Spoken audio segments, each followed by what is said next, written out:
Assalamualaikum students, welcome back to our online studies in our channel Iqra Islami High School English Medium. Today we are going to start the new chapter of maths, chapter number 12 Heron's formula. इससे पहले हमने 11 chapter जो construction है वो अभी हमने skip किया है, बाद में हम उसे स्टार्ट करेंगे. So let's start chapter number 12. Today we are going to discuss some points. You have to remember these points and write down these points in your maths notebook with the title of the new chapter number 12 Heron's formula. So start करते हैं हम यहाँ से area of triangle. अब ये जो chapter है पूरा ट्राइंगल का एरिया है उसके फार्मूला से रिलेटेड है.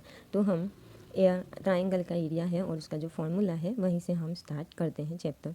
तो जैसे कि हमें पता है एरिया ऑफ ट्राइंगल, होप आपको फार्मूला याद हो, 1/2 बेस इनटू हाइट. आप हाइट बोल सकते हो या उसे अल्टीट्यूड बोल सकते हो. For some particular type of triangle the same formula can be represented in other form. तो कोई पर्टिकुलर टाइप के ट्राइंगल होंगे तो उसमें यही फार्मूला हम अलग तरीके से बता सकते हैं. For right angle triangle the formula can be taken as below. तो अगर राइट ट्राइंगल है तो यही सेम फार्मूला हम इस तरीके से लिखेंगे. Area of right triangle is equal to 1/2 into the product of the side forming the right angle. यानी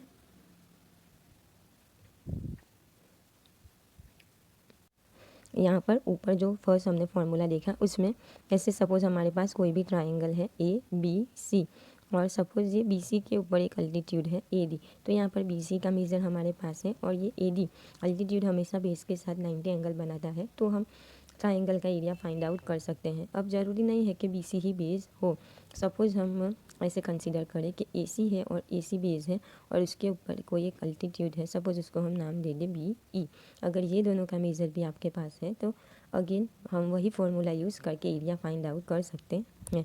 और तीसरी बार अगर हम ए बी को बेस कंसीडर करें, ए बी अगर बेस है तो और उसके ऊपर सपोज़ मैं नाम दे दूँ सी एफ अल्टीट्यूड है तो भी हम एरिया फाइंड आउट कर सकते हैं 1/2 बेस इंटू अल्टीट्यूड. तो सपोज सी एफ या ए डी या बी ई कोई भी ऐसे अल्टीट्यूड है और वो जो पर्टिकुलर जो बेस के साथ है उनका कॉरेस्पॉन्डिंग बेस है वही हमें साथ में लेना है. तो हम कोई भी ट्राइंगल का एरिया फाइंड आउट कर सकते हैं. अब राइट ट्राइंगल के अंदर फार्मूला इस तरीके से क्यों लिखा है कि product 1/2 product of the two side forming the right angle. तो सपोज़ यहाँ पर triangle A B C right triangle है जिसमें बी 90 है. तो अब यहाँ पर जो बी सी है वही बेस हो जाएगा और उसके साइड से राइट एंगल बनाने वाली जो साइड है वही अल्टीट्यूड हो जाएगी. इसीलिए यहाँ पर लिखा है product of the side forming the right angle. तो यहाँ पर सपोज़ बी सी और ए बी जो है वो राइट एंगल बना रही है और उनका मेजर हमारे पास है. तो उन दोनों की वैल्यू हमें यहाँ पर ये फार्मूला में रखनी है. तो फार्मूला तो वही है बेस इंटू अल्टीट्यूड, बट यहाँ पर वो दोनों साइड मिलके 90 एंगल बना रही है, इसीलिए लिखा है product of the sides forming the right angle. Okay, now in the case of equilateral triangle its height can be found by using the Pythagoras theorem. In that case the formula will be change as below. अगर triangle equilateral triangle है तो यही its height can be found, उसकी height हम Pythagoras theorem use करके find out कर सकते हैं.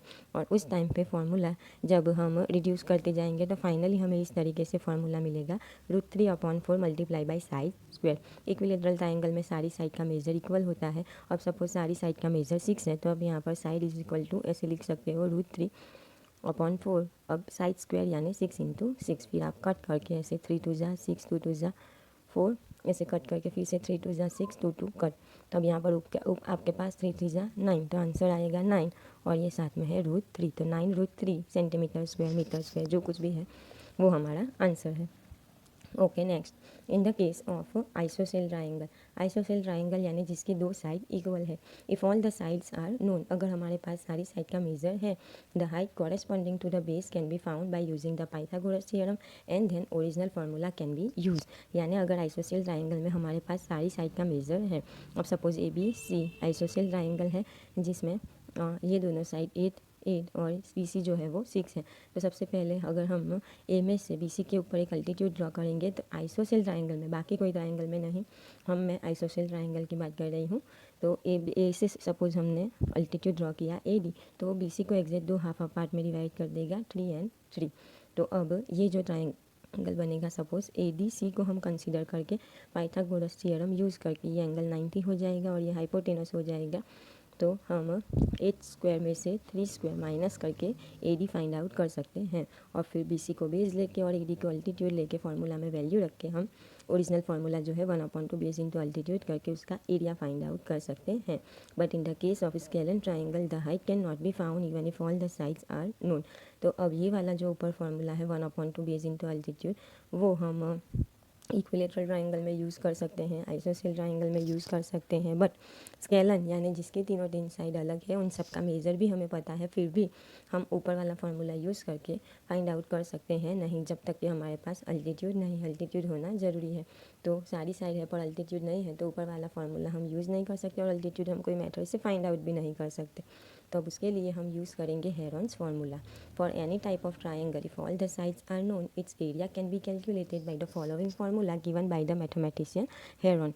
तो अब एक ऐसा ट्राइंगल वो इक्विलेटरल है, आइसोसेल है कि स्केलन है, कोई भी टाइप का ट्राइंगल है और उसकी सारी साइड का अगर मेज़र हमें पता है तो हम हेरॉन फार्मूला यूज़ करके जो मैथमेटिशियन हेरॉन ने दिया था वो यूज़ करके ट्राइंगल का एरिया फाइंड आउट कर सकते हैं।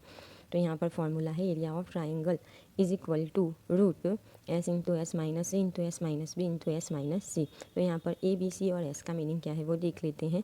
ABC denotes the length of the 3 side of triangle. यहाँ पर ABC इज इक्वल टू आपको तीन साइड का जो मेज़र है वो लेना है। A मीन्स कोई एक साइड का मेज़र, B मीन्स दूसरी साइड और C means the third side of the triangle और S यहाँ पर होगा सेमी पेरीमीटर। अब पेरीमीटर यानी कोई भी फिगर की सारी साइड का प्लस। तो यहाँ पर ट्राइंगल है तो ट्राइंगल यानी उसके सारी साइड का प्लस पेरीमीटर और उसका अगर हम हाफ ले तो वो हो जाएगा सेमी पेरीमीटर। तो फार्मूला अप्लाई करने से पहले हमें सम के अंदर सेमी पेरीमीटर फाइंड आउट कर लेना है। तो यहाँ पर अब हम ऊपर जो डिस्कशन करी है हेरॉन्स फार्मूला से रिलेटेड वो एक एग्जाम्पल के थ्रू हम समझेंगे। तो आपके टेक्स्ट बुक का जो एग्जाम्पल नंबर 1 है वो यहाँ पर हम देखेंगे। Find the area of a triangle 2 sides of which are 8 centimetre and 11 centimetre the perimeter is 32 centimetre.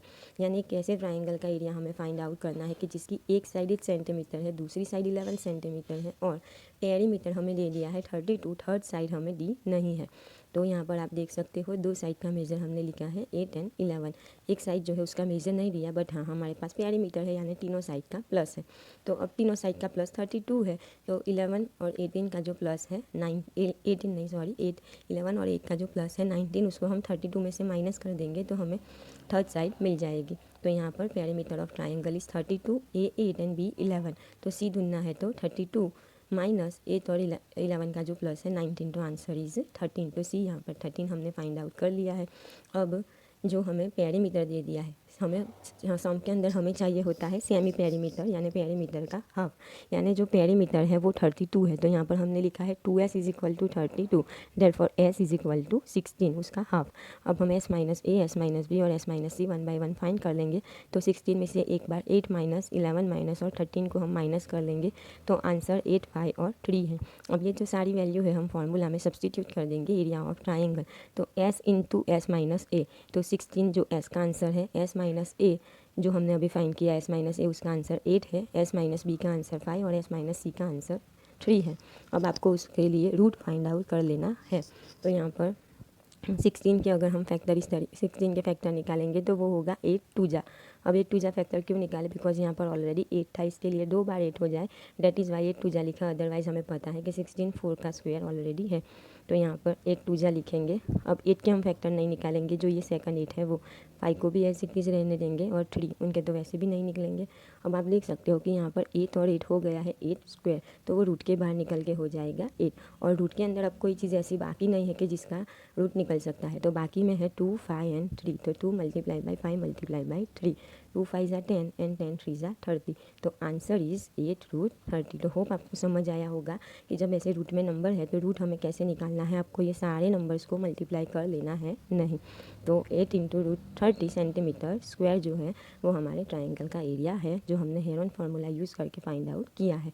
Now next video में हम हमारे दूसरे एग्जाम्पल्स करेंगे और एक्सरसाइज स्टार्ट करेंगे। Thank you.